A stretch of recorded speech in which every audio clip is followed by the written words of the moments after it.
9 এপিসোডের শুরুতেই আমরা দেখতে পাই এখানে ইনা হিজুকে বলে যে তুমি কি এটা জেনে একটু অবাক হওনি, সেওন পেক ফ্যামিলির আসল ওয়ারিস না। এরপরে ইনা হিজুকে জিজ্ঞেস করে এসব জানার পরেও কি তুমি সেওনের সঙ্গে থাকতে চাও। হিজু কোনো কথা বলছিল না, তখন ইনা উঠে চলে যাচ্ছিল। হিজু তখন ইনাকে পেছন থেকে বলে ওঠে এটা আমার চয়েস। আর এদিকে ইনা অবাক হয়ে হিজুর দিকে তাকায়। ইনা অনেক ইমোশনালি হয়ে হিজুকে বলে ছোটবেলায় যখন শেষবারের মতো আমি তোমার ভয়েস শুনেছিলাম তুমি আমাকে অন্নি অন্নি বলে ডাকতে, মানে বোন বলে ডাকতে, সেটা তোমার কণ্ঠে অনেক বেশি সুন্দর বানাতো। আমার তখন থেকেই তোমাকে নিজের বোন মনে হতো। আমি তোমাকে সবসময় আমার ছোট বোনের মতোই দেখে আসছি আর আমি তোমার ভালোই চাই। এরপরে তারা দুই বোন একসঙ্গে বসে এবং তারা আলোচনা করতে থাকে যে কি কারণে পেক ফ্যামিলিতে আসল পেকসনের জায়গাতে বর্তমানে যে সেওন রয়েছে তাকে আনা হয়েছিল। ইনা এখানে হিজুকে বলে নিশ্চয় এর পেছনে বড় কোনো রহস্যকে লুকিয়ে রাখা হয়েছে। এরপরে ইনা এখান থেকে চলে যায়। আমরা এখানে দেখতে পাই অনেক রাত হয়ে যাওয়ায় সেওন এখনো বাসায় না ফেরায় হিজু সেওনকে বারবারই কল করছিল, কিন্তু সেওন ফোনটাও রিসিভ করছিল না। তখন হিজুর অনেক বেশি টেনশন হতে থাকে। আমরা দেখতে পাই হিজু চলে যায় তার শ্বশুর শাশুড়ির বাসাতে। তখন হিজু তাদেরকে লিখে জানায় যে সেওন এখনো বাসায় ফেরেনি, সে কোথায় আছে তারা এই ব্যাপারে কিছু জানে নাকি। তখন তার শ্বশুর তাকে জানায় যে সেওনকে কি ছোট বাচ্চা মনে হয়, সেওন কোথায় আছে আমরা জানি না, নিশ্চয়ই কোথাও একটা আছে। এরপরে আমরা দেখতে পাই হিজু কথা বলে ওঠে। হিজু বলে যে আমি জানি যে সেওন আপনাদের রিয়েল সান না এবং আপনাদের ছেলেকে আপনারা হাইড করে রেখেছেন। এর পেছনে যে মূল কি কারণ রয়েছে সেটা তো শুধুমাত্র আপনারাই জানেন।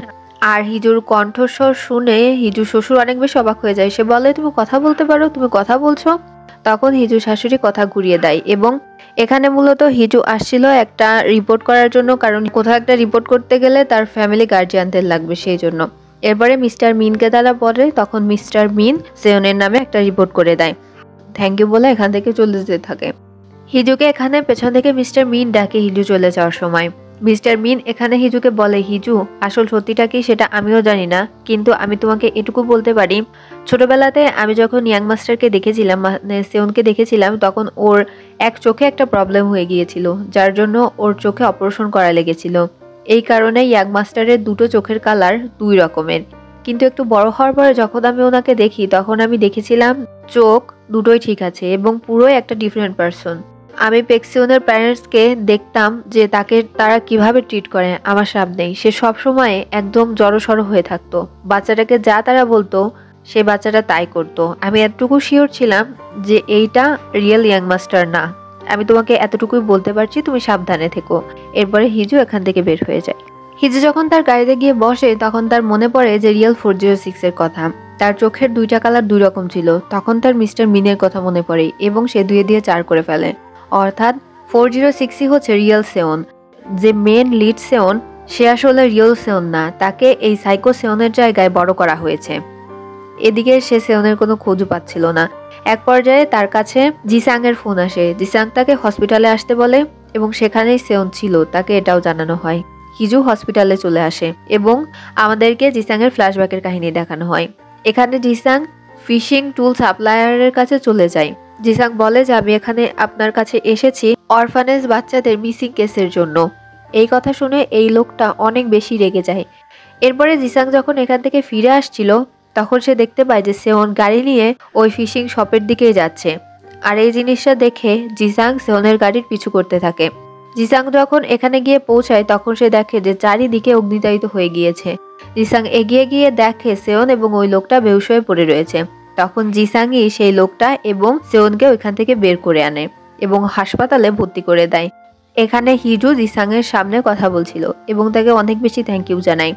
এরপর ডক্টর এখানে চলে আসে এবং সেওনের গার্জিয়ানকে ভেতরে যেতে বলে। হিজু এখানে সেওনের পাশে এসে বসে। অন্যদিকে আমরা দেখতে পাই সেওন তার এই ঘুমের ঘোরে আবারও তার অতীতের কাহিনী দেখছিল। আমরা সেওনের ফ্ল্যাশব্যাকে দেখতে পাই একদিন সেওন মাছ ধরে আসছিল। এই সময় যে তাকে বড় করেছে সেই ফিশ সাপ্লায়ারই মূলত সেওনকে বড় করেছিল। আর এই লোকটাকে সেওন তার বাবা বলে ডাকতো। আসলে এই লোকটা সেওনের আসল রিয়েল বাবাও ছিল না। সে তখন এই লোকটার কাছে আসে এবং দেখতে পায় যে এই লোকটা একটা ব্যাগ একটা বোর্ডে তুলছে, আর যে ব্যাগটা কিনা সেওনের দাদা দিয়েছিল। সেওন এখানে এসে তার বাবাকে জিজ্ঞেস করে যে এই ব্যাগে কি আছে। তখন এই ফিশারম্যান সেওনের দিকে এগিয়ে আসে এবং বলে আমি না তোমাকে বলেছি যে এই সব থেকে তুমি অনেক বেশি দূরে থাকবে, আজ তুমি রুমের বাহির হবে না। এবং তারপরে মাঝরাতে সেওন পানি ছটকানোর আওয়াজ শুনতে পাই। ওই দুর্বিসহ সিনটাকে দেখতে পাই, যেটা আমরা আগেও দেখেছি। এরপরে পেছন থেকে সেওনকে যে মানুষ করেছিল সেই ফিশারম্যানটা সেওনকে এখান থেকে সরে যেতে বলে। সেওনকে সে সরিয়েও দেয়, কিন্তু একটু পরে সেখানে চলে আসে হচ্ছে মিস্টার পেক, মানে সেওনের দাদু। সে এখানে এসে সেওনকে বলতে থাকে, কিছু মনস্টার ছোটবেলায় জন্ম নেয়, আর কিছু মনস্টার জন্ম হয়ে বড় হওয়ার পর মনস্টার হয়, কিন্তু আমার ফ্যামিলিতে এই মনস্টারটা বাই বর্ন মনস্টার, যাকে কোনোদিনই ঠিক করা সম্ভব না। তার সাইকোপ্যাথ জিনিস শুরু হয়েছিল প্রথমে মাছ দিয়ে, তারপরে ক্যাট, এরপরে তার থেকে ছোট একটা বাচ্চা। একের পর এক সে ভুল করে যাচ্ছে। আমি ভেবেছিলাম যে তাকে ঠিক করে ফেলবো, কিন্তু এটা কখনোই সম্ভব না। এই কথা বলে এই লোকটা সেওনের দিকে এগিয়ে আসতে থাকে এবং সে বলে যে এই লোকটা শুধু তোমাকে বড়ই করেছে। এরপরে সে আরো বলে, তুমি জানো তুমি আমাদের ফ্যামিলিরই একটা অংশ, কিন্তু তুমি জানো যে আমি কেন তোমাকে আমার নামটা দেইনি? আর এখান থেকে সিন কাট হয়ে যায়। আমরা এখান থেকে দেখতে পাই সেওনের জ্ঞান ফেরে এবং সে তার পাশে হিজুকে দেখতে পায় এবং হিজুকে সে কান্না করতে নিষেধ করে। একটু পরেই সেওনের সঙ্গে জিসাং দেখা করতে আসে এবং সে সেওনকে বলে, তোমার চিন্তার কিছু নেই, এই হসপিটালটা আমার বাবার, তাই তোমার অ্যাক্সিডেন্টের ব্যাপারে বাইরে লিক হবে না। তখন সেওন সেই ফিশারম্যানের কথা জিজ্ঞেস করে। জিসাং তখন বলে যে তার ট্রিটমেন্ট চলছে। এরপরে সে সেওনকে সেখানে নিয়ে যায়। সেওন জিসাংকে বলে যে তুমি ওই লোকটার ট্রিটমেন্ট সর্বোচ্চভাবে চেষ্টা করো, কারণ এই লোকটাই একমাত্র লোক যে কিনা অরফানেজ বাচ্চাদের মিসিং কেসের আই উইটনেস, এবং তাদের সঙ্গে কি ঘটেছিল, কেন ঘটেছিল, সে সব কিছু এই লোকটাই জানে। এরপরে জিসাং জিজ্ঞেস করে যে লোকটার সঙ্গে তোমার সম্পর্ক কি? সেওন জিসাংকে বলে, এই লোকটাই আমাকে 15 বছর পর্যন্ত বড় করেছিল। জিসাং সেওনকে জিজ্ঞেস করে যে হিজুর সঙ্গে তোমার রিলেশনশিপ কি? তখন সেওন জিসাংকে বলে, হিজু হচ্ছে আমার একমাত্র গার্জিয়ান, হিজুর সঙ্গে আমার কোনো ইনঅ্যাপ্রোপ্রিয়েট রিলেশনশিপ না। জিসাংকে বলে যে খুব শীঘ্রই আমি পাবলিকলি বলে দেব যে তার সঙ্গে আমার সম্পর্কটা কি। আর এখানে সিন কাট হয়ে যায়। অপরদিকে আমরা দেখতে পাই সেওন তার রুমে আসে এবং সে হিজুকে খুঁজে না পেয়ে সে হিজুর নাম্বারটা আবার ট্রেসারে দিয়ে দেয়। সে দেখতে পায় যে হিজু পুলিশ স্টেশনে চলে গিয়েছে। তখন সেওন তাড়াহুড়ো করে সেখানে গিয়ে হিজুকে আটকায়। হিজু মূলত এখানে ভাবছিল যে সেওনের এই অবস্থা তার জন্য হয়েছে, তাই হিজু করেছিল কি, সেই রিয়েল 406 এর যে ফোনটা সেটা সে পুলিশের কাছে জমা দিতে চাচ্ছিল। যাই তাই করে হিজুকে অনেক বুঝিয়ে বাজিয়ে সেওন এই ফোনটা দেয়া থেকে হিজুকে আটকায়। অপরদিকে আমাদেরকে দেখানো হয় মিস্টার পেক এখানে একটা কুকিং শো টাইপের কিছু শুরু করে। এখানে সে স্পটলাইটে আসার জন্য মরিয়া হয়ে উঠেছিল, কারণ সামনেই তো তার ইলেকশন। এখানে সে একটা রান্নার ভিডিও শুট করছিল। ইনাকে আসতে বলে। ইনা যখন এখানে আসে সে তো সবাইকে বলে যে ডটার ইন ল এখানে আসছে এবং তারা দুইজনে মিলেই আজকে রান্না করবে। এখানে ইনা আসার পরে রান্নাবান্না শেষ হলে সে মিস্টার পেককে জিজ্ঞেস করে, চেয়ারম্যানের অনেক আদরের নাতি হচ্ছে পেক্সিয়ন, নিশ্চয়ই ছোটবেলা থেকে তার প্রতিটা মুহূর্তে আপনারা ক্যাপচার করে রেখেছিলেন। আপনি কি আমাদেরকে আজ পেক্সিয়নের ছোটবেলার ছবিগুলো দেখাতে পারেন? আর সাংবাদিকরাও তখন হ্যাঁ বলে চিৎকার করতে থাকে। এই জিনিসটাকে সামাল দেওয়ার জন্য পেক্সিয়নের বাবা এগিয়ে আসে এবং বলে, তুমি কি পাগল হয়েছো? এখনই এসব করা যাবে না। আর পেক্সিয়ন এইসব একদমই পছন্দ করে না। এরপরে ইনাকে একজন সাংবাদিক জিজ্ঞেস করে, আপনি তো তার ওয়াইফ, আপনি তো নিশ্চয়ই এগুলোকে দেখেছেন। তখন ইনা বলে যে আমি যাকে বিয়ে করতে চেয়েছিলাম সে অন্য একজন পেক্সিয়ন ছিল, আর এখন যাকে দেখছেন সে অন্য একজন পেক্সিয়ন। সবাই অনেক বেশি শকড হয়ে যায়। যাই হোক, যেন তেন করে সেওনের বাবা এই জিনিসটাকে সামাল দেয়। অপরদিকে আমরা দেখতে পাই সেওনের বাবার জন্য একটা পার্সেল আসে এবং সেই পার্সেলতে কিনা উদ্ভট একটা মাছ রাখা ছিল, যে জিনিসটা দেখে অনেক বেশি ভয় পেয়ে যায় সে। আর আমরা দেখতে পাই যে সেওনের মা গাড়ি নিয়ে যে বাইকারটা এই পার্সেলটা দিয়ে গিয়েছিল তার পিছু করতে থাকে। এর পরবর্তী সিনে আমাদেরকে হিজু এবং সেওনকে দেখানো হয়।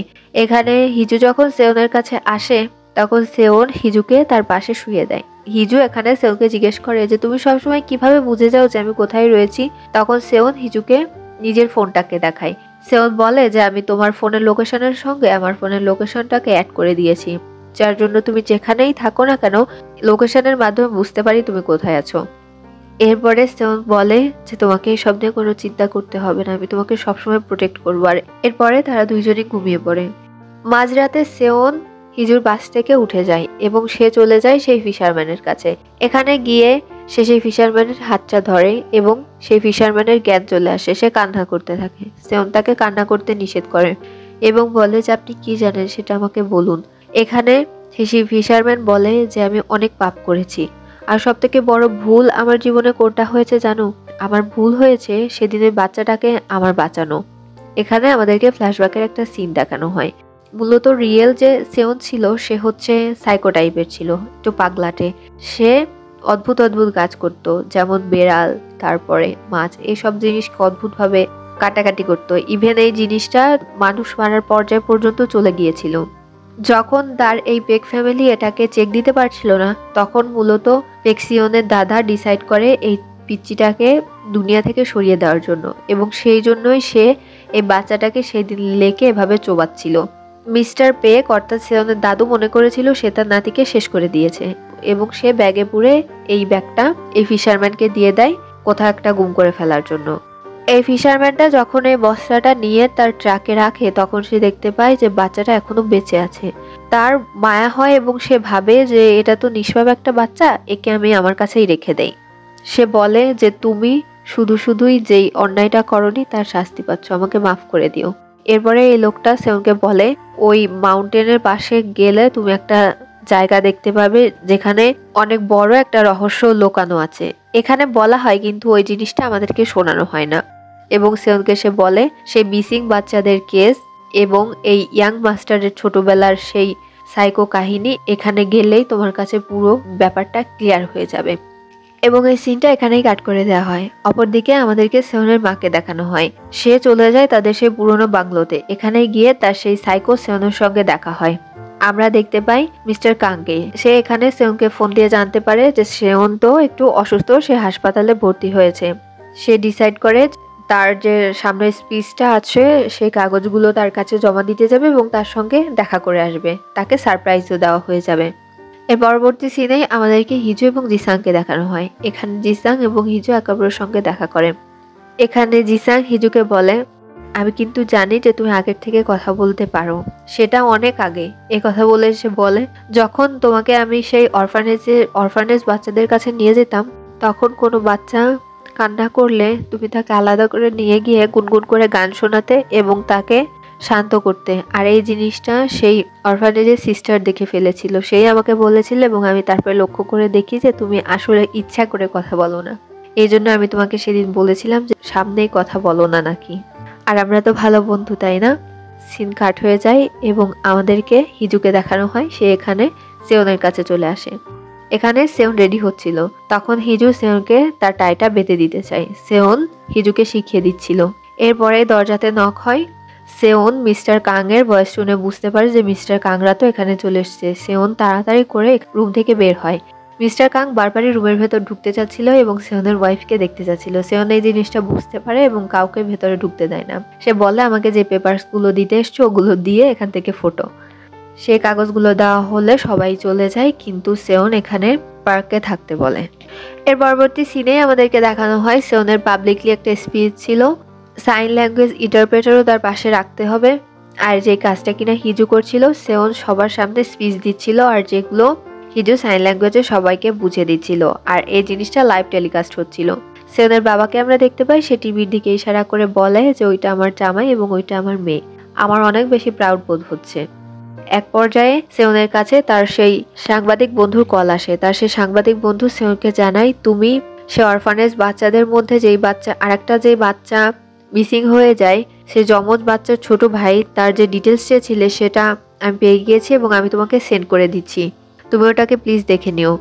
আমরা এদিকে দেখতে পাই সেওনের কাজ শেষে সেওন সেই ফিশারম্যানের বলা অ্যাড্রেসে যেতে থাকে, যেখানে কিনা সেই মিসিং বাচ্চাদের কেসের কথা সে বলে যে ওইখানে গেলে তোমার সব বিষয় ক্লিয়ার হয়ে যাবে। সেখানে সেওন যেতে থাকে এবং মিস্টার পার্ককে বলে যে হিজুকে সহি সালামতে তার বাসাতে পৌঁছে দিতে। সেওন যখন সেই জায়গাতে এসে পৌঁছায় তখন সে জায়গাটা দেখে নিজে অনেক বেশি শকড হয়ে যায়। এখানে আমাদেরকে কিছুই বোঝানো হয় না। আমরা দেখতে পাই সেওন যখন সেই মিসিং যমজ বাচ্চার ডিটেলসটা দেখে, তখন এই ডিটেলসটা দেখে সেওন অনেক বেশি অবাক হয়ে যায়। এই বাচ্চাটা আর কেউ ছিল না, সেই ছোট বাচ্চাটা ছিল হচ্ছে পার্ক। হিজুকে পার্কের সঙ্গে পাঠিয়েছে, অর্থাৎ পার্কই হচ্ছে সেই মাস্টার যে কিনা এতদিন সেওনের ক্ষতি করতে যাচ্ছিল। আর এখানেই 9 এপিসোডটা শেষ হয়ে যায়। ভিডিওটা ভালো লাগলে সাথেই থাকবেন।